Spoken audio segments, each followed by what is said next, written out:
A menina desenhou a mãe com 2 olhos pretos e unhas longas. Médico ordena isolamento de emergência. O sinal tocou no meio da escola primária São José, fazendo as crianças se agitarem e correrem para a sala de aula, com as mochilas nas costas e risos nos lábios. Mas na turma 1B, havia uma menina que sempre se sentava em silêncio no canto do fundo, os olhos grandes olhando pela janela e as mãozinhas ocupadas com lápis de cor. Marina, está desenhando de novo? Posso ver? A professora Patrícia se abaixou e perguntou com delicadeza, tocando suavemente a folha de papel sobre a mesa. Marina não respondeu. Apenas empurrou o desenho na direção dela, ainda com os olhos fixos na borracha sobre a mesa, como se evitasse o olhar da professora. Patrícia olhou para baixo. No desenho, havia uma mulher sentada na beira da cama, os olhos negros como carvão, os lábios cerrados como se estivessem costurados, e as mãos com unhas longas e afiadas arranhando o travesseiro, deixando marcas rasgadas e irregulares. Quem é essa pessoa, Marina? Patrícia tentou manter a voz calma. Marina respondeu baixinho, quase num sussurro. Mamãe. Patrícia parou por um instante. Sua mãe? Ela repetiu, tentando não demonstrar reação. A menina assentiu com a cabeça, e então disse algo que arrepiou a pele de Patrícia. Mamãe arranha o rosto toda a noite. As unhas fazem o crac-crac e parece tecido sendo rasgado. O ar da sala pareceu ficar mais frio que o normal. Patrícia apertou levemente o desenho nas mãos, os olhos fixos nas linhas distorcidas e sombrias. As outras crianças continuavam tagarelando sobre o gato do vizinho ou desenhando casinhas com chaminés. Só Marina, como sempre, desenhava cenas escuras, frias. Depois da aula, Patrícia levou o desenho até a sala dos professores. Pegou o telefone e ligou para sua melhor amiga Cláudia, que trabalhava em outra escola, também como professora do ensino fundamental. Cláudia, tem uma aluna e a menina desenhou a mãe dela parecendo um monstro. E não foi só uma vez. Os olhos são pretos, as unhas parecem garras. Estou preocupada. A voz de Cláudia ficou mais lenta. Acho que você deveria conversar com a direção. Pode estar acontecendo alguma coisa séria em casa. Patrícia ficou em silêncio por alguns segundos. Ela dava aulas para crianças havia quase 10 anos, já tinha visto alunos desenharem os pais como super-heróis, às vezes como vampiros ou robôs. Mas o olhar de Marina, aquele olhar vazio, que não parecia de uma criança de 6 anos, era o que não a deixava dormir à noite. Na manhã seguinte, Patrícia chegou cedo. Pediu para falar diretamente com o diretor Rafael Almeida, um homem rígido, mas sempre disposto a ouvir. Senhor, preciso que veja esses desenhos, disse Patrícia, colocando o bloco de desenhos da Marina sobre a mesa. Rafael empurrou os óculos no nariz e folheou folha por folha. Seu rosto foi mudando de expressão.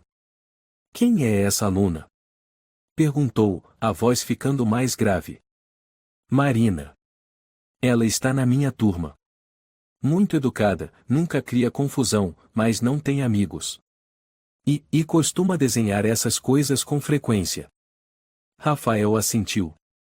Vamos chamar a psicóloga escolar. Isso, e não pode passar batido. No dia seguinte, uma mulher de jaleco branco entrou na turma 1B. Os cabelos estavam presos em um coque alto, os olhos eram atentos, e a voz, suave. Patrícia a apresentou. Crianças, esta é a doutora Ângela. Hoje ela vai brincar com a gente de desenhar. Marina ergueu os olhos por um instante, depois voltou a baixar a cabeça. Enquanto os colegas riam e cochichavam por estarem diante de uma adulta de jaleco, Marina apenas abriu silenciosamente sua caixa de lápis de cor. Ângela Pereira, psicóloga escolar com mais de 20 anos de experiência, aproximou-se da menina e sentou-se ao lado da mesa. Posso ver o que você está desenhando? Ela perguntou com doçura. Marina não respondeu. Ângela não insistiu. Ficou sentada ao lado, observando Marina desenhar. Finalmente, a menina colocou o lápis de lado e empurrou a folha para ela. Ângela olhou, o desenho mostrava um quarto escuro, com uma cama, cortinas, e uma mulher de pé no canto. Os olhos eram negros como poços fundos, a boca se abria até quase as orelhas. O que fez Ângela estremecer foram as mãos da mulher encravadas na parede, rasgando um pedaço do papel. Marina havia usado um estilete para criar o efeito. Ângela respirou fundo. Marina, você costuma sonhar com a sua mãe assim? Perguntou baixinho. Pela primeira vez, Marina olhou nos olhos dela. Falou devagar, sílaba por sílaba. Isso não é sonho. Mamãe fica assim de verdade. No escuro. Ângela virou-se para Patrícia, que observava de longe, e assentiu. Após a aula, ela procurou novamente o diretor Rafael. Precisamos afastar essa criança com urgência, disse com firmeza. Não podemos deixá-la passar mais uma noite em casa. Mas, e se ainda não temos provas concretas, como? Rafael hesitou. Não, o senhor está entendendo errado. Eu não preciso de provas para proteger uma criança. Marina está vivendo em constante medo, isso já é evidente demais. Naquela mesma tarde, usando sua autoridade, Ângela acionou o conselho tutelar da região. Uma van discreta veio buscar Marina na escola, sem aviso à mãe. Quando o assistente social Tiago Andrade se abaixou para perguntar: Marina, você quer levar alguma coisa com você? A menina segurou um lápis de cor, depois balançou a cabeça. Eu não quero voltar para casa. Por quê? Marina sussurrou, com a voz trêmula. Mamãe não é mais mamãe. Naquela noite, Ana, a mãe de Marina, apareceu na escola, confusa e aflita. Usava um capuz cobrindo a cabeça, roupas escuras, o rosto magro como quem não dorme há dias. Onde está minha filha? Perguntou, com voz monótona. Rafael manteve a calma. Senhora Ana, a Marina está sob os cuidados do conselho tutelar. Estamos preocupados com alguns sinais. O que está dizendo? A voz dela ficou cortante. Eu sou a mãe dela. Ângela entrou na sala. Não estamos dizendo que não é. Mas Marina está demonstrando sinais claros de que não se sente segura em casa. Acham que eu bato nela? Ana soltou uma risada seca, mas os olhos estavam vazios. Ninguém respondeu. O ar parecia mais denso do que antes. Depois de sair da escola, Ana voltou a pé. Tiago, o responsável pelo caso de Marina, a seguiu discretamente. Falou com a colega pelo fone de ouvido. Ela não parece nervosa. Nem triste. O olhar dela parece de um robô. Quando Ana abriu a porta e entrou no apartamento, Tiago conseguiu ver lá dentro, todas as janelas estavam cobertas com papel preto. Na manhã seguinte, no quarto simples do centro de acolhimento, Marina sentou-se numa cadeirinha de madeira baixa, segurando a caixa de lápis já desgastada. Ângela colocou um copo de leite morno sobre a mesa. Quer beber um pouco? Perguntou. Marina balançou a cabeça, mas ficou olhando para o leite por alguns segundos antes de sussurrar.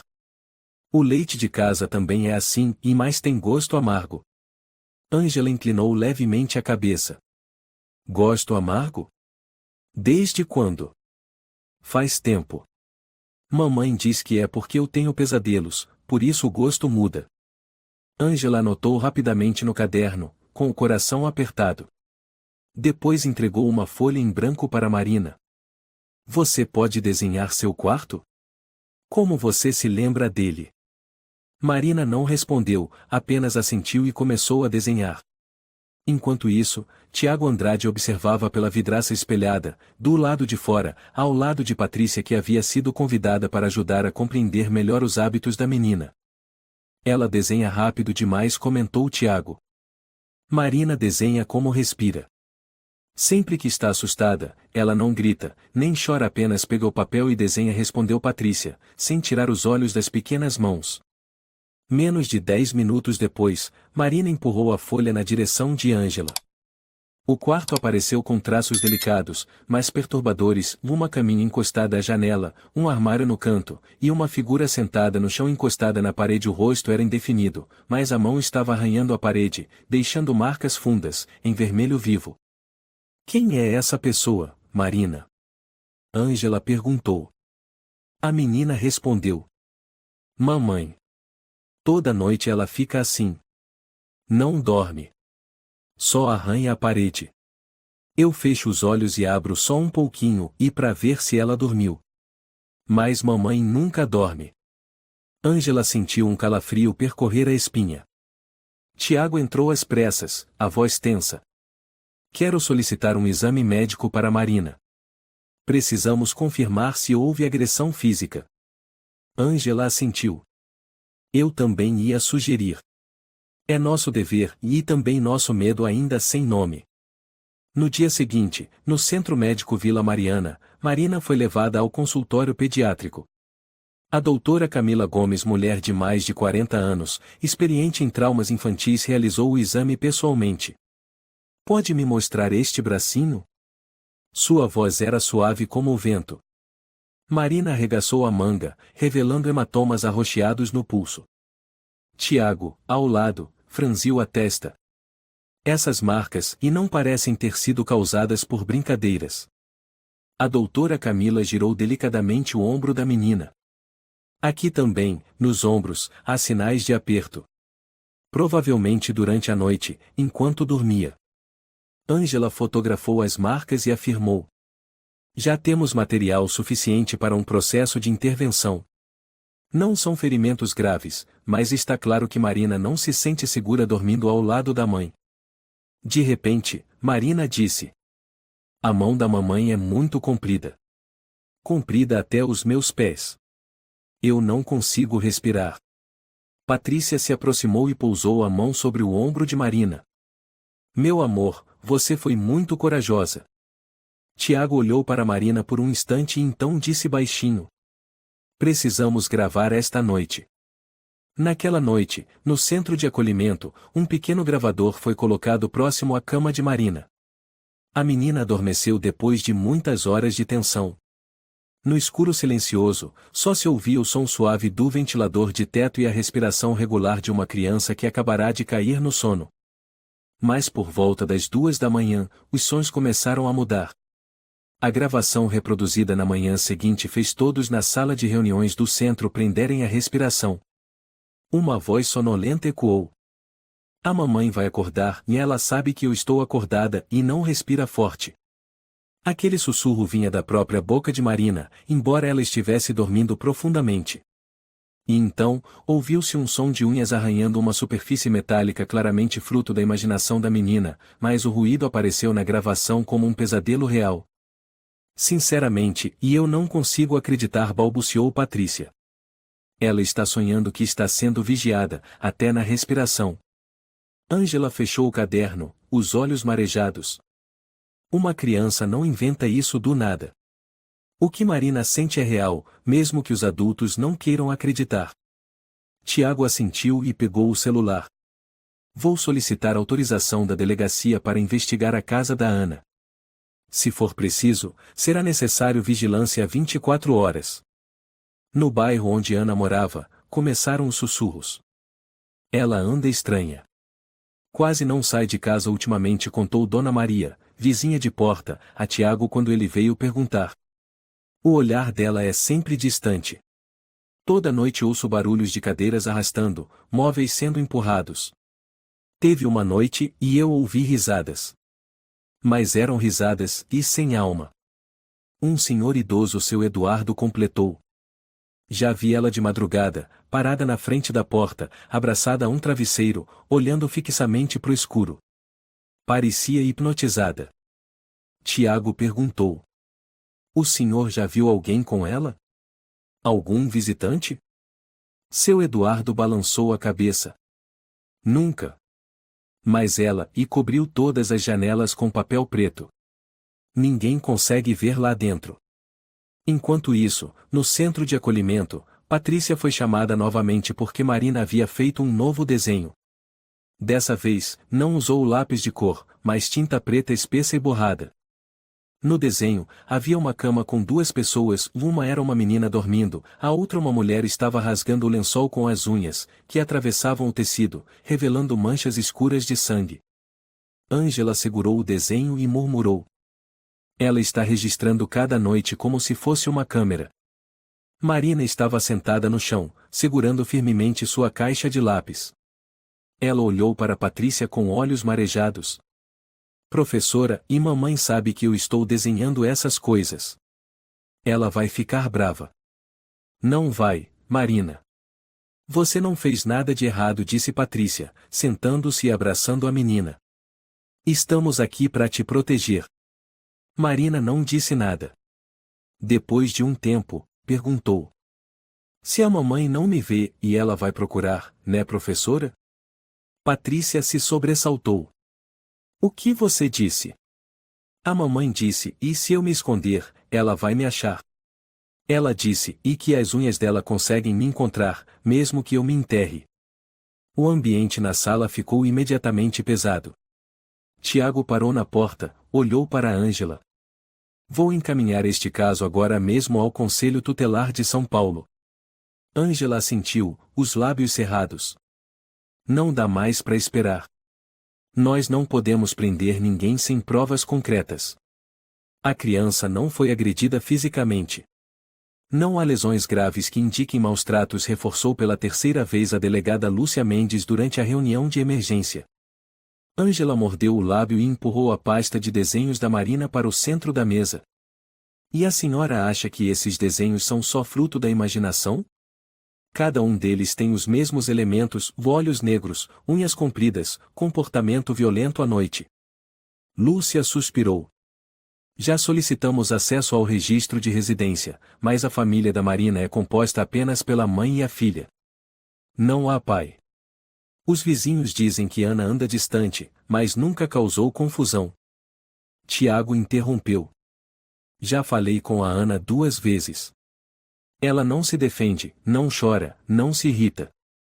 Apenas sorri, e como se qualquer um que tocasse na filha dela não significasse nada. Sorri como? Perguntou Ângela, com um olhar penetrante. Tiago pensou um pouco antes de responder. Sem emoção. Como um sorriso colado no rosto de uma boneca de porcelana. Falso ao ponto de arrepiar. Lúcia olhou o relógio. Vamos continuar monitorando. Se surgir mais alguma evidência, agiremos imediatamente. Naquela tarde, Tiago foi até a casa da Ana mais uma vez, dessa vez como assistente social com autorização oficial. A porta se abriu após alguns segundos. Ana estava lá, com os cabelos soltos, olhos fundos e fixos. Suas unhas estavam compridas, com as pontas escuras, como se estivessem tingidas de tinta. Boa tarde, senhora Ana. Preciso verificar novamente as condições da residência, conforme o procedimento, disse Tiago. Ela inclinou a cabeça e deu passagem sem dizer nada. Tiago entrou, os olhos vasculhando o ambiente. O chão de madeira estava limpo demais, todos os objetos dispostos com simetria absoluta, mais parecia uma sala de exposição do que uma casa de verdade. Ele perguntou. A senhora recebe amigos ou parentes em casa? Ana o encarou fixamente e respondeu. Eu não preciso de amigos. Eu tenho minha filha. Mas Marina não está mais aqui. É só por enquanto, ela sorriu. A mãe sempre sabe onde a filha está. Um arrepio percorreu a espinha de Tiago. A senhora tem dificuldade para dormir? Costuma ficar acordada até tarde? Ele continuou, observando. Ana apoiou as mãos sobre a mesa. Eu não preciso dormir muito. Meus olhos já se acostumaram com a escuridão. Logo após sair do apartamento, Tiago procurou o médico da unidade de saúde que havia cuidado do histórico médico de Ana. Era o Dr. Joaquim Ferreira, da unidade básica de saúde do bairro. Ela apresentava sinais de depressão pós-parto persistente, disse ele, folheando o antigo prontuário. Ela fez tratamento? Perguntou Tiago. Não. Recusou. Disse que não era louca. Voltou ao posto recentemente? Não. A última vez foi há mais de 1 ano. Naquela época parecia normal. Magra, um pouco dispersa, mas nada fora do comum. Estava acompanhada? O médico balançou a cabeça. Ninguém. Sempre sozinha. Tiago pegou o celular e ligou para Ângela. Ela teve diagnóstico de depressão pós-parto. Nunca tratou. Sem amigos. Sem parentes. Fica acordada todas as noites. Tenho certeza que há algo muito errado. Precisamos investigar mais sobre o passado dela. E o pai da Marina? Perguntou Ângela. Não há informação. A certidão de nascimento só traz o nome da mãe. Naquela noite, Ângela foi até a casa de Patrícia. As duas se sentaram à mesa da cozinha, sob a luz amarela e suave. Eu não consigo parar de pensar naquela menina, disse Patrícia, mexendo na xícara de chá. O olhar dela é como um passarinho que voa por dentro do fogo. Ângela assentiu e tirou da bolsa alguns desenhos antigos de Marina, guardados pela escola. Ela já desenhou a mãe arrancando as próprias unhas, com gotas de sangue caindo. E tem um em que a mãe está abraçando Marina durante o sono, mas os braços dela são longos como cobras, enrolando a menina. A mão de Patrícia tremeu, quase derrubando o chá. Meu Deus! Isso não é imaginação infantil comum. São obsessões. E essas obsessões estão se repetindo de forma lógica. O que você pretende fazer agora? Vou pedir autorização para examinar os objetos pessoais no quarto de Marina, quando ela ainda morava em casa. Na manhã seguinte, no centro de acolhimento, Marina fez outro desenho. Quando Patrícia chegou, a menina apontou para a imagem de uma marca de mão sobre o lençol da cama. O que é isso, querida? Perguntou Patrícia com suavidade. É a marca da mão. Mamãe deixa lá todo dia de manhã, respondeu Marina. A mão é bem grande, vermelha e quente. E dói quando você vê. A menina assentiu com a cabeça. Mamãe me abraça apertado e como se tivesse medo de eu desaparecer. Patrícia engoliu em seco. Mas você não desapareceu, meu amor. Só precisa conseguir respirar. Naquela mesma tarde, Ângela e Tiago voltaram ao apartamento de Ana, desta vez com o apoio da inspetora Lúcia e de outro investigador, Daniel Martins. Ana abriu a porta, desta vez sem sorrir, sem dizer uma palavra. Apenas deu passagem, com os olhos vazios como sempre. Precisamos inspecionar o quarto da Marina, disse Lúcia, mostrando os documentos de autorização. O quarto era pequeno, assustadoramente arrumado. Sobre a cama, havia um cobertor rosa, esticado sem nenhum vinco fora do lugar. A luz do único abajur refletia na parede onde se viam alguns arranhões pequenos. Tiago se abaixou, passando a mão levemente sobre a madeira da cama. Sentiu marcas de unhas muito pequenas, como se alguém tivesse tentado arranhar em desespero. Ele se virou para Lúcia. Você tem luz ultravioleta? Lúcia assentiu e tirou uma pequena lanterna do bolso. Quando a luz violeta percorreu a borda da cama, apareceram manchas visíveis, pareciam sangue seco, mal limpado. Ana continuava parada, sem qualquer reação. Lúcia olhou para ela. A senhora sabe de onde vieram essas marcas? A menina, e tem sangramento nasal com frequência, respondeu Ana com a voz monótona. Deve ser isso. Tiago virou o rosto. Ele não acreditava. Ninguém naquele cômodo acreditava. Ao sair do apartamento, Ângela desabou sentada no degrau da escada. Ela está completamente desconectada do mundo. Está vivendo um estado mental descontrolado. Tiago perguntou. Você acha que pode ser transtorno dissociativo de identidade? Ângela balançou a cabeça. Ainda não dá para afirmar. Mas com certeza não é mais uma depressão comum. Ela parece estar sendo controlada por algo. Só que ainda não sei o que. De repente, Tiago disse. Devíamos investigar os hábitos alimentares dela. As coisas que Marina disse, tipo leite amargo, mamãe acordada a noite toda, mão quente, podem estar relacionadas a alguma substância química. Os olhos de Ângela brilharam. Você quer dizer que talvez alguém esteja fazendo isso com a Ana? Tiago assentiu. Ela não tem amigos. Mas talvez tenha tido alguém muito próximo, alguém que já morou com ela, e deixou algo para trás. Um vestígio. Uma mão invisível. Na manhã de segunda-feira, Ângela ligou imediatamente para o diretor Rafael Almeida, do Centro Educacional.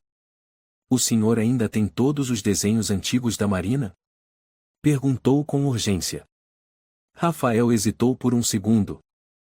Acho que estão guardados no arquivo da professora Patrícia. Aconteceu algo? É muito importante. Os detalhes que Marina mostrou nos desenhos podem conter pistas. Preciso analisá-los em ordem cronológica. 2 horas depois, Patrícia chegou com uma pasta grande contendo quase 30 desenhos. Ângela e Tiago espalharam os papéis pelo chão da sala de reuniões. Tiago olhou o primeiro desenho, uma casinha com janelas cobertas, telhado vermelho, céu escuro. Patrícia apontou para um cantinho. Esse foi o primeiro que ela desenhou quando entrou na escola.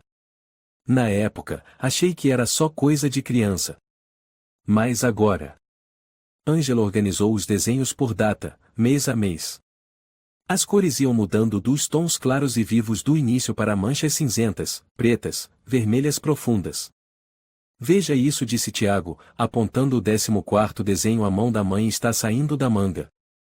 Mas, e isso não parece uma mão humana? Patrícia franziu a testa. Parece, e como se a pele tivesse sido arrancada. E por baixo, garras? Ângela assentiu, com olhar sério. Ela está tentando nos alertar sobre algo. Pode ser um comportamento. Pode ser uma mudança psicológica na mãe.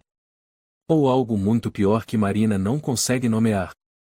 Depois vinha um desenho de mãe e filha dormindo.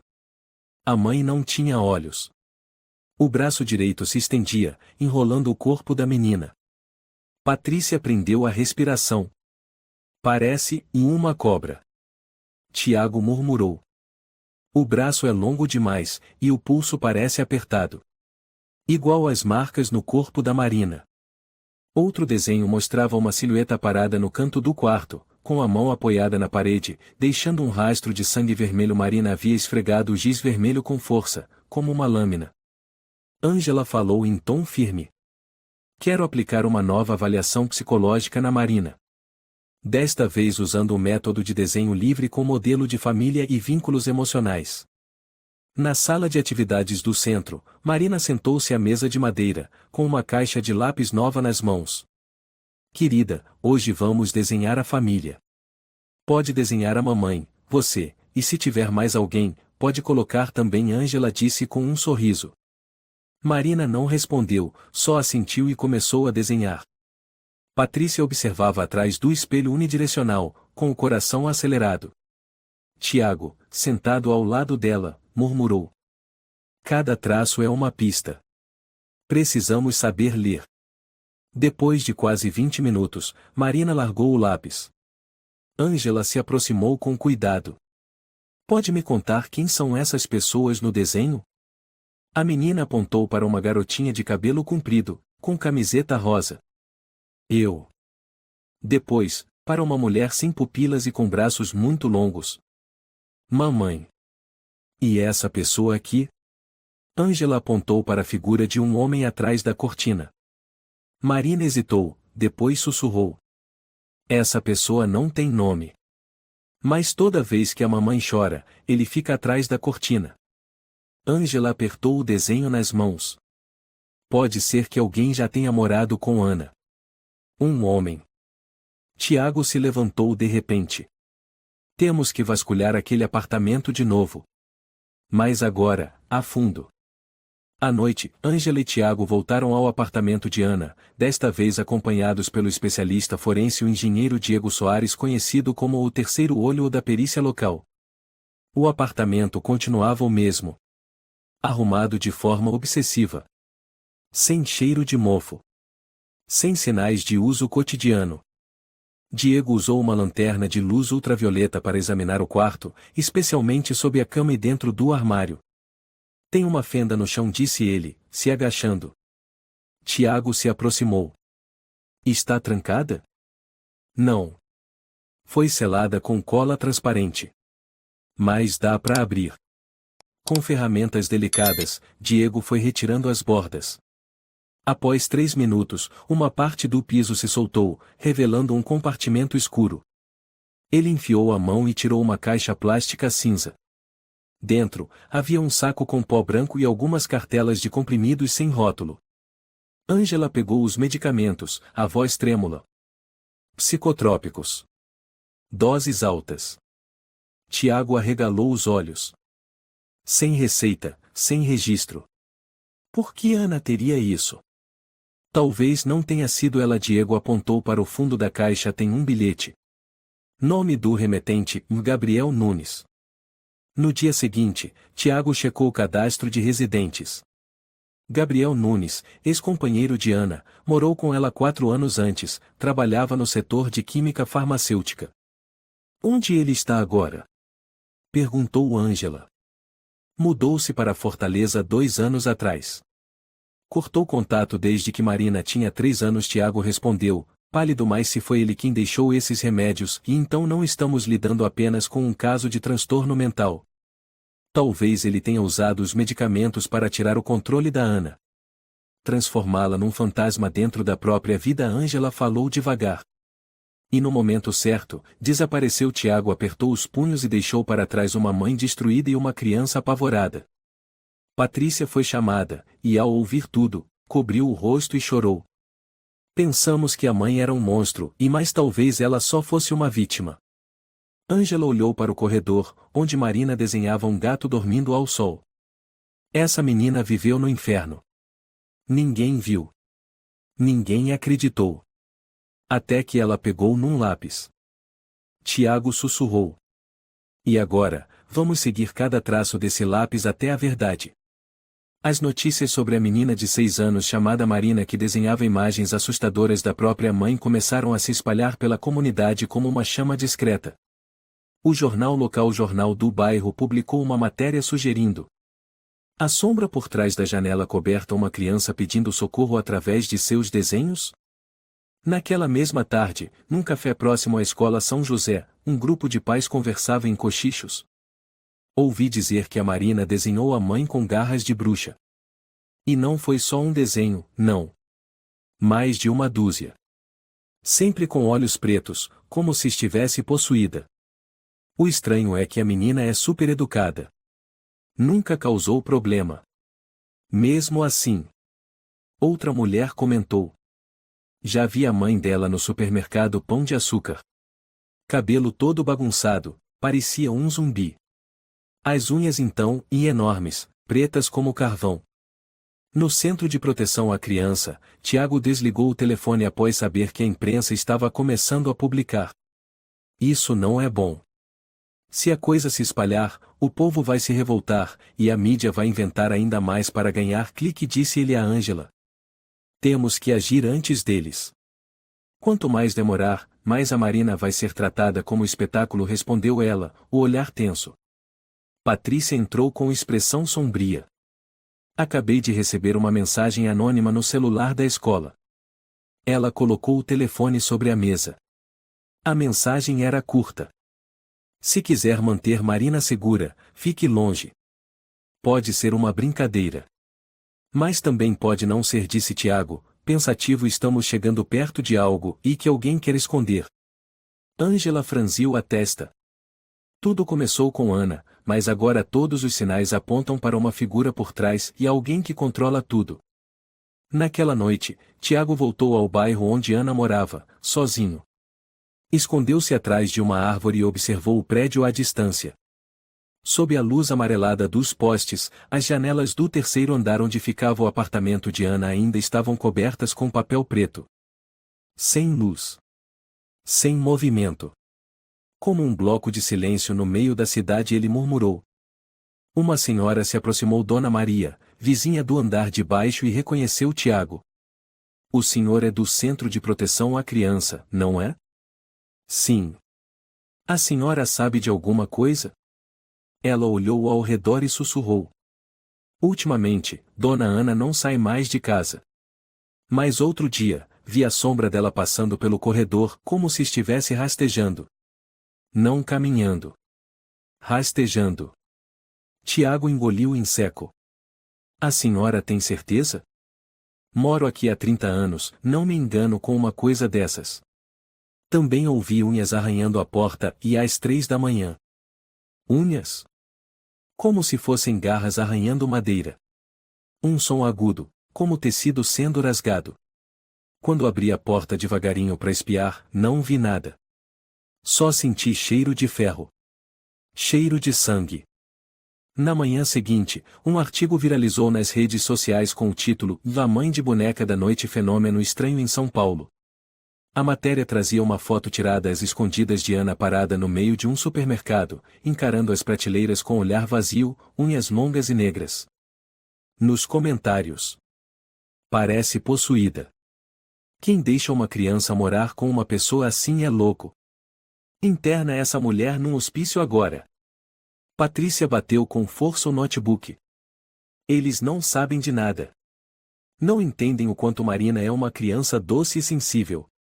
Ângela apertou o fichário entre os braços. A multidão é sempre guiada pelo que vê, não pelo que de fato acontece. E o que Marina viu e ninguém quis acreditar desde o começo.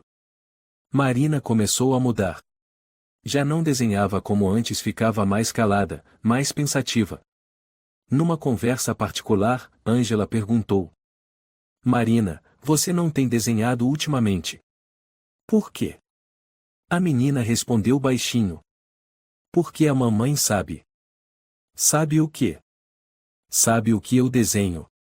Sabe que eu conto as coisas pras pessoas. Ela não gosta. Mas a mamãe não está aqui, certo? Marina assentiu devagar. Não precisa estar. Mamãe e ainda vem nos sonhos. O que você sonha? Eu deito. Mamãe senta debaixo da cama. As unhas dela batem no chão. Tic, e tic, e tic. Eu nem respiro direito. Ângela sentiu um arrepio na espinha.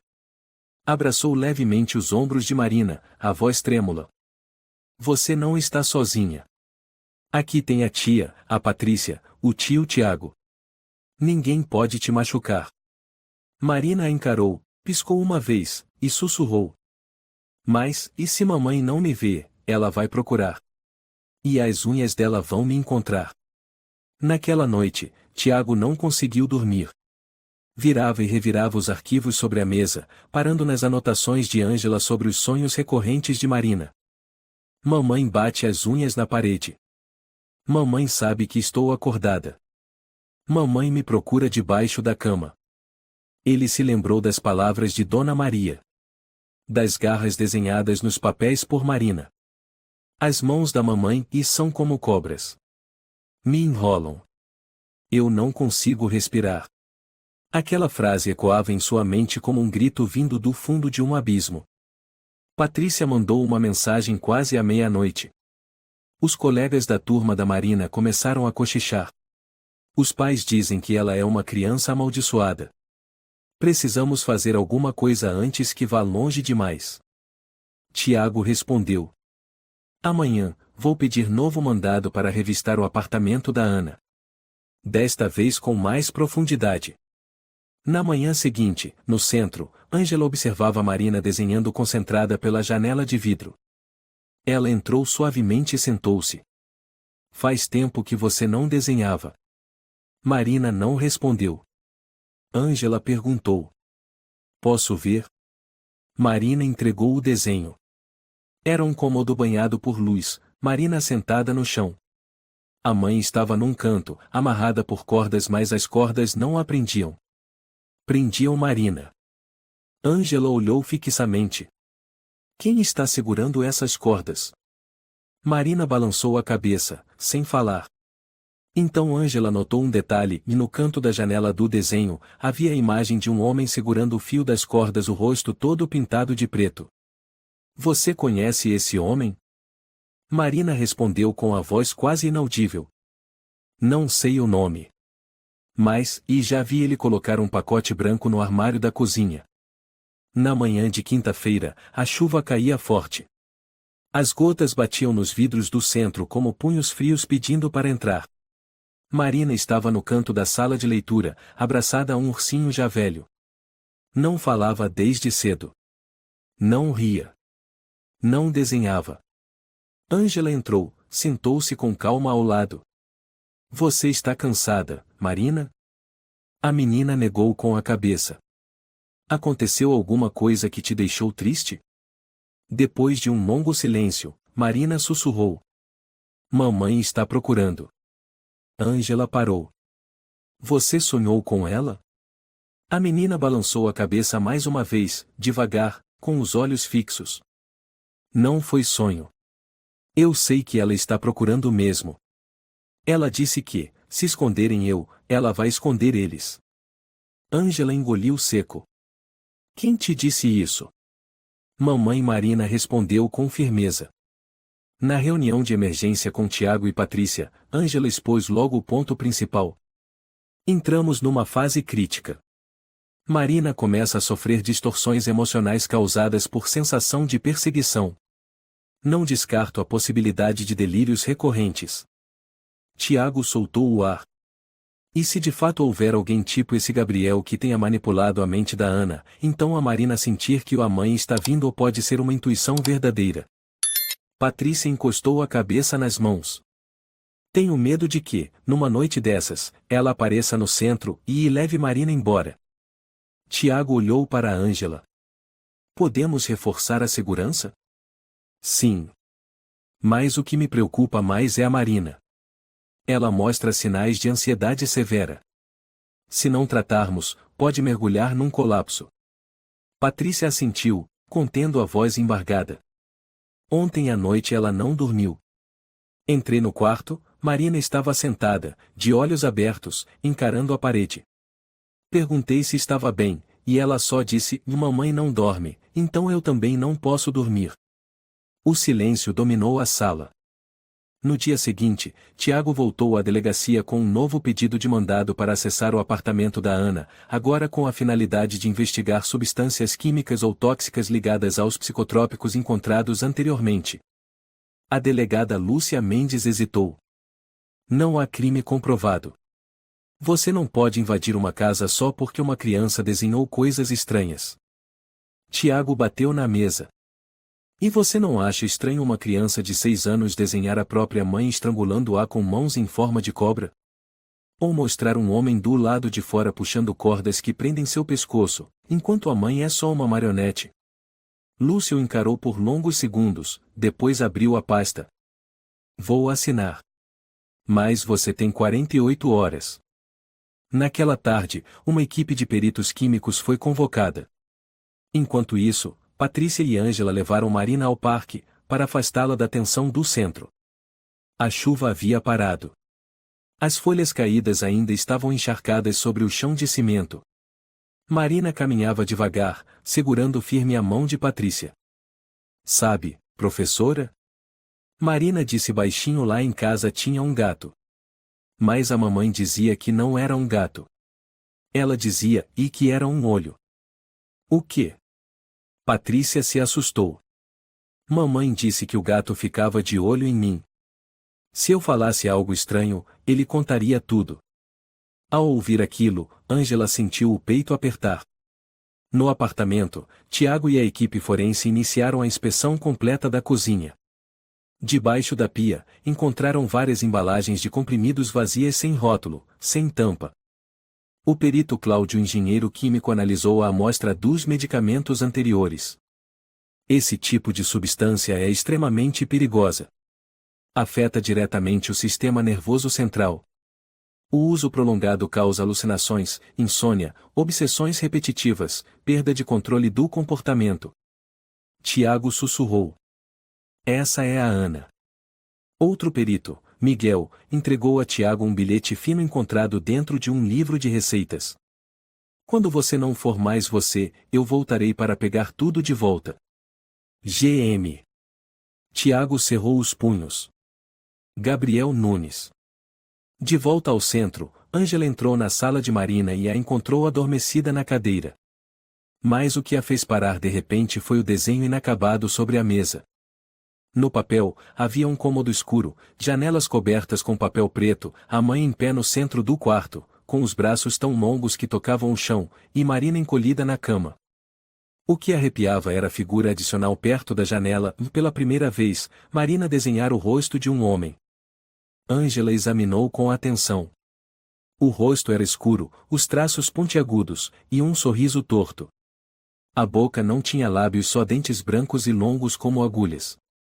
Aos pés da figura, havia uma legenda escrita à mão.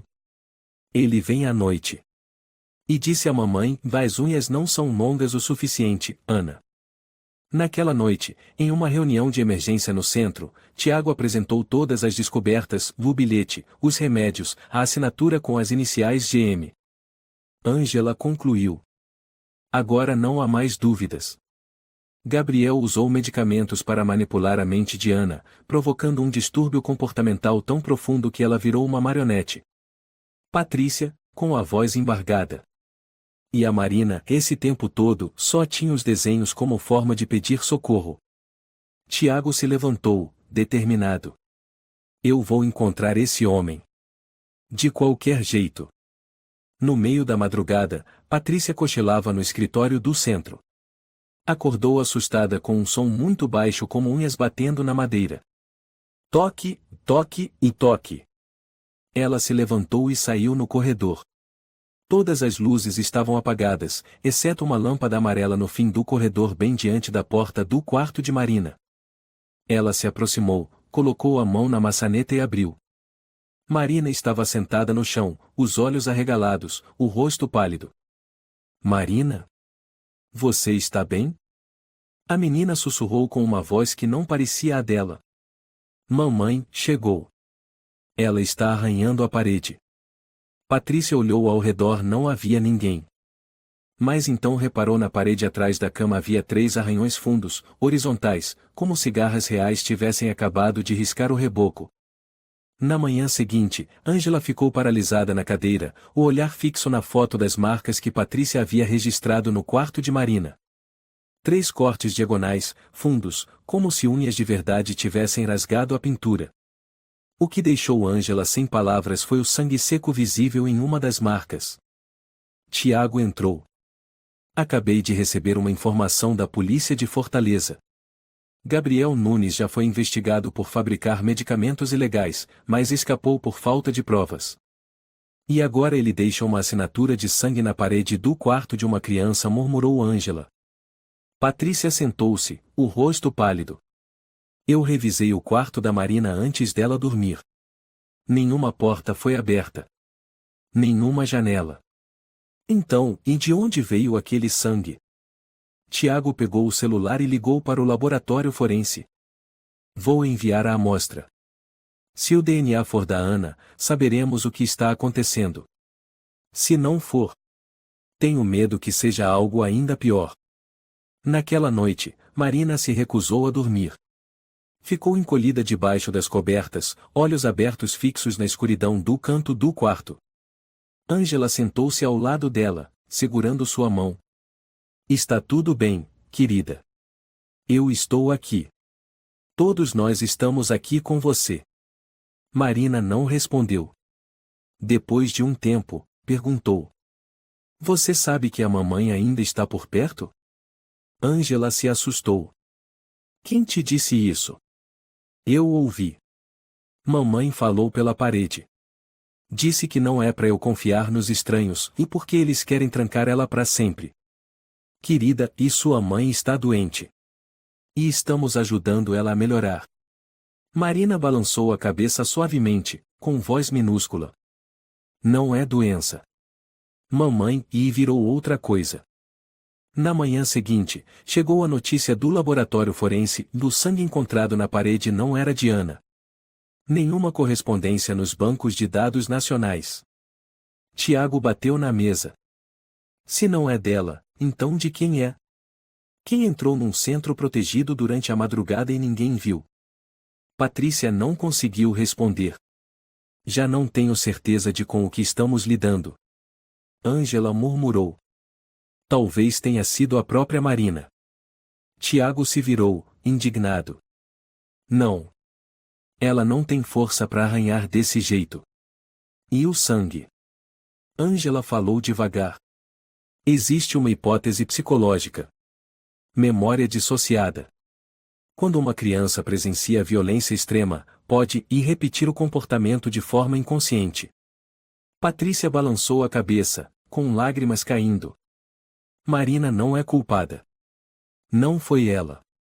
Naquele mesmo dia, Tiago solicitou a instalação de câmeras de segurança no quarto da Marina. Ninguém mais discutiu. Tudo havia ido longe demais para ser apenas um caso de transtorno mental ou abuso doméstico. Câmeras infravermelhas foram colocadas nos 4 cantos do cômodo. Marina sabia disso. Sentada na cama, ela olhou para cima e disse: "A mamãe não vai gostar." Ângela sentou-se ao lado dela, acariciando seus cabelos. "Se a mamãe te ama, ela não vai te machucar." Marina ergueu a cabeça, os olhos assustados. "Eu não sei se mamãe ainda é mamãe." Naquela noite, ninguém dormiu. Na sala de monitoramento, os monitores exibiam as 4 câmeras. Marina deitada sob as cobertas, imóvel. Patrícia consultou o relógio em 2h47.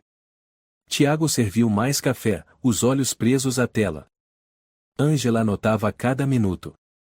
Então, às 3h04, o sinal começou a falhar. As imagens tremeram. A câmera 3, aquela voltada diretamente para a cama de Marina, ficou distorcida, com linhas pretas cruzando a imagem. Patrícia sussurrou: "Tem algo errado." 12 segundos depois, o sinal voltou. Os 3 congelaram. Marina já não estava deitada. Sentada na cama, abraçava os joelhos. Atrás dela, numa área com iluminação irregular, havia uma silhueta. Uma figura curvada, cabelos longos, braços compridos, unhas escuras e curvadas como carvão. Um corpo magro e distorcido. Ângela gritou: "Volta a gravação." Tiago retrocedeu o vídeo. Mas ao ver de novo, aquela imagem havia sumido. Marina aparecia dormindo, sozinha. Nada atrás dela. Patrícia tremia. Eu vi. Todos nós vimos." Tiago apertou os punhos. "Estamos sendo manipulados. Não só a Marina. Nós também." Na manhã seguinte, Marina estava com febre alta. Delirava. Mamãe disse: "E se eu não voltar, ela vai arrancar minha pele e levar em pedaços." O médico do centro aplicou antitérmico. Ângela permaneceu ao lado da menina durante toda a manhã, enxugando sua testa. Quando acordou, Marina sussurrou: "Eu não ouço mais a mamãe." "Isso é porque agora você está protegida, meu amor." "Não." Marina chorou. "É porque a mamãe está ocupada procurando outra pessoa." "Outra pessoa?" "A professora Patrícia." Naquele instante, o telefone de Tiago começou a tocar. Do outro lado da linha estava a inspetora Lúcia. "Temos um problema. O apartamento da Ana foi invadido. Nada foi roubado. Mas apareceu uma mensagem escrita com sangue na parede da sala. Eu já encontrei o cheiro da menina. Não se intrometam." Tiago se levantou num salto. "Marina não pode ficar aqui nem mais um segundo." O centro de proteção à criança foi evacuado temporariamente. Marina foi transferida para um abrigo secreto sob vigilância especial. Mas mesmo no novo local, a menina não dormia. Todas as noites, sentava-se na cama, olhos arregalados, abraçando o travesseiro com força. Patrícia foi visitá-la. Ajoelhou-se diante de Marina. "Meu amor, não precisa ter medo. Ninguém vai te machucar." Marina permaneceu em silêncio. "Eu sempre estarei com você." A menina ergueu os olhos. Pela primeira vez, havia um pouco de emoção no olhar. Ela sussurrou: "Professora, se um dia a senhora perceber que suas unhas estão começando a crescer demais, promete me contar?" A chuva forte em São Paulo havia cessado naquela manhã, deixando poças brilhantes pelas ruas. Dentro da sala de trabalho de Tiago Andrade, o ar era novamente denso, sufocante. Diante dele estava o relatório mais recente enviado pela inspetora Lúcia. Esse é o registro detalhado de transações de psicotrópicos sem origem comprovada nos últimos 3 anos. E o nome de Gabriel Nunes aparece 8 vezes, disse Lúcia, com voz seca. Tiago estreitou os olhos. 8 vezes? Por que ele nunca foi processado? Falta de provas. Cada vez usava um nome diferente, outro código, outro endereço de envio. Mas, desta vez, ele deixou rastros. Ela empurrou a última folha para a frente dele, uma análise de DNA. É o sangue da parede do quarto da Marina. Tiago murmurou. Lúcia assentiu. Não está nos bancos de dados nacionais, mas cruzamos com um exame de DNA civil. Bate com uma amostra que o próprio Gabriel forneceu em 2019 para um teste de paternidade. Ele tentou reconhecer a menina, mas foi negado. Tiago se levantou de um salto. Maldito! Então ele realmente tentou obter a guarda da Marina. E não só isso, Lúcia abaixou o tom. Encontramos um contrato de imóvel nunca assinado. Nele, o nome de Ana aparece como dona do bem e Gabriel como coproprietário após a perda de capacidade civil dela. Naquela tarde, Ângela e Patrícia compareceram a uma reunião com representantes da Justiça e da Polícia.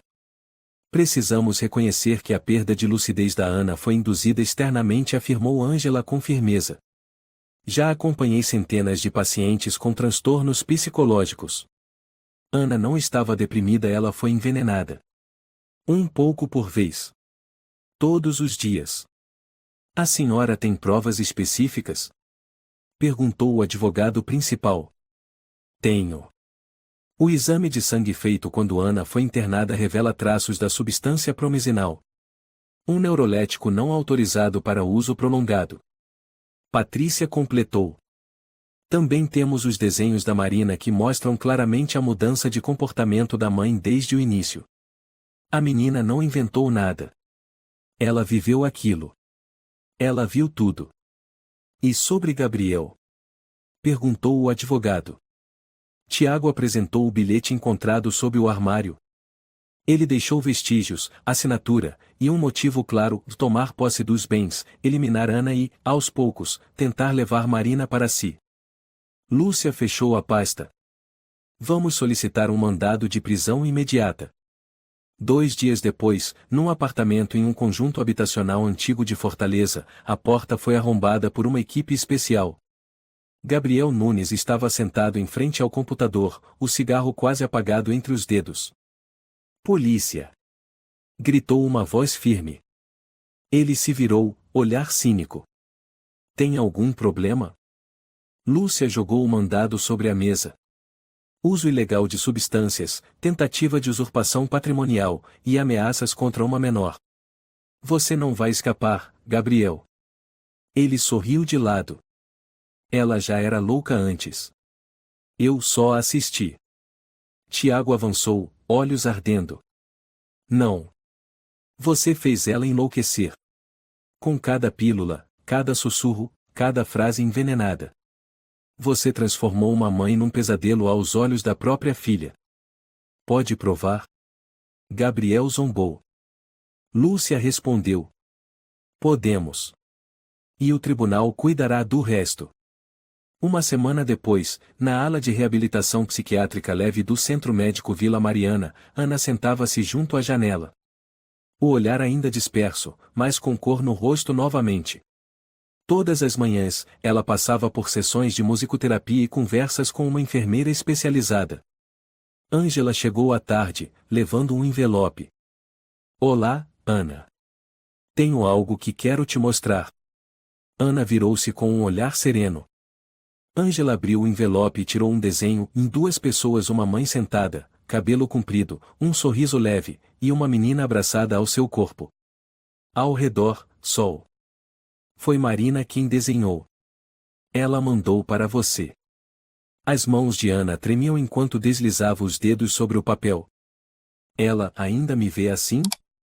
Sim, respondeu Ângela, e ela ainda espera por você. Ana mordeu os lábios. Eu não mereço vê-la. Já não sou mais mãe. Não. Você não foi a culpada por nada disso. Ângela segurou sua mão e Marina sabe disso. No mesmo dia, no Centro de Proteção à Criança, Marina estava sentada no chão da sala de brinquedos, montando blocos em forma de casinha. Patrícia entrou e sentou-se ao lado. Marina, você sente falta da sua mãe? A menina assentiu. E se ela voltasse, você teria medo? Marina olhou para cima. Os olhos ainda puros, mas cautelosos. Eu quero que ela volte. Mas só se os olhos dela não estiverem mais pretos. Patrícia sorriu de leve, acariciando os cabelos da menina. Eu acredito que sua mãe está reencontrando a luz. Na manhã seguinte, realizou-se uma audiência sigilosa. Gabriel Nunes manteve a cabeça baixa, o semblante esvaziado da arrogância de antes. O depoimento dos especialistas, as análises toxicológicas, os testemunhos de Tiago e Patrícia, e os desenhos de Marina, tudo se acumulava como lâminas. O réu utilizou promisinal para controlar o comportamento de Ana Ribeiro, declarou o promotor, e se aproximou da menor Marina com a intenção futura de requerer guarda. O advogado de defesa murmurou. Não houve violência direta. O promotor rebateu com veemência. Ele não precisava bater. Bastava apagar a mente dela. E fazer a criança acreditar que a própria mãe era um monstro. A sentença foi anunciada. Gabriel foi condenado a 12 anos de prisão e proibido de se aproximar de Ana e Marina para sempre. Após o julgamento, Tiago e Ângela visitaram Ana no centro de tratamento. Ele foi preso, disse Tiago. Ana olhou pela janela, em silêncio por alguns instantes. Então murmurou. Eu lembro de tudo agora. Os sussurros à noite. O copo de água pela manhã. As tonturas. Os momentos em que gritava com Marina e não sabia o porquê. Você não é um monstro, disse Ângela suavemente. Você é uma mãe que foi ferida. Ana se virou e, pela primeira vez, sorriu. Posso ver a Marina? Uma semana depois do julgamento, São Paulo amanheceu aquecida depois de dias de chuva.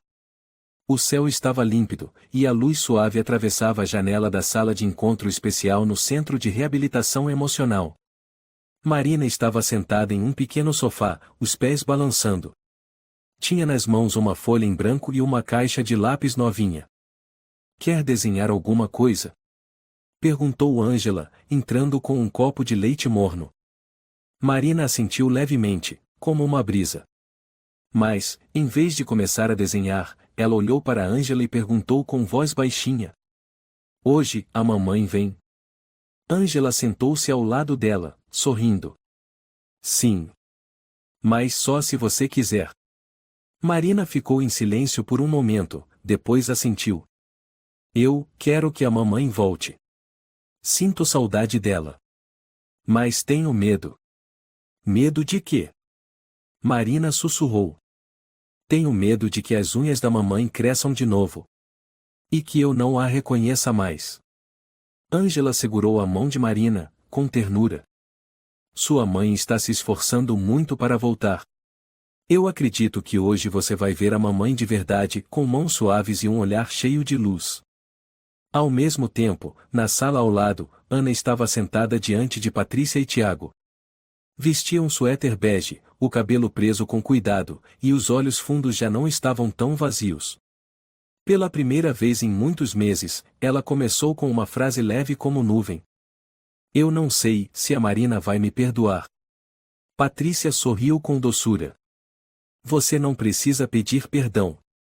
Marina só se lembra de que a mãe dela já a abraçou forte. E ela guardou essa lembrança, sem deixar escapar. Tiago acrescentou. O resto é a gente mostrar para Marina que você voltou. Ana assentiu, os olhos marejados. Eu olhava no espelho e não me via. Via outra pessoa. Uma que ria frio.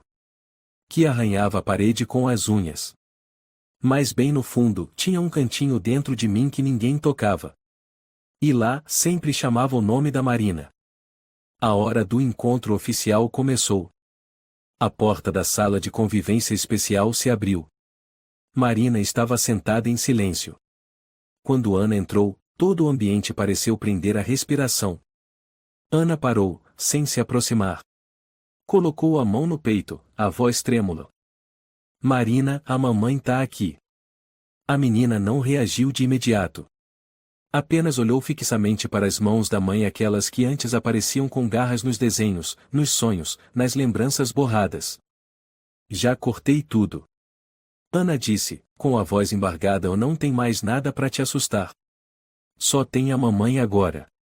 Marina saiu do sofá, caminhando bem devagar. Os olhos das duas se encontraram. Mamãe ainda arranha a parede? A menina perguntou. Ana abaixou a cabeça, as lágrimas escorrendo. Não. Agora a mamãe só quer desenhar com você. E então Marina correu até ela, se jogando nos braços da mãe. Apertou a cintura de Ana como se tivesse medo de perdê-la de novo. A mamãe voltou de verdade. A menina chorou alto. A mamãe não é mais uma sombra. Depois desse encontro, todos perceberam uma mudança nítida em Marina. Ela passou a comer melhor, a dormir a noite inteira. Desenhava mais. E, pela primeira vez, as cores vivas voltaram às suas folhas. Patrícia segurava o desenho que a menina acabara de terminar, os olhos marejados. Nele, mãe e filha estavam de mãos dadas em meio a um jardim florido, com uma casinha ao fundo iluminada pelo sol. Patrícia sussurrou. Sem olhos negros, sem unhas compridas, sem arranhões. Só amor. Ângela olhou o desenho e se sentou ao lado de Marina. O que você vê quando desenha isso? Marina sorriu radiante. A mamãe tá cantando. Igual quando eu era pequena. Ela lavava meu cabelo e cantava Dorme, neném. Ângela chorou.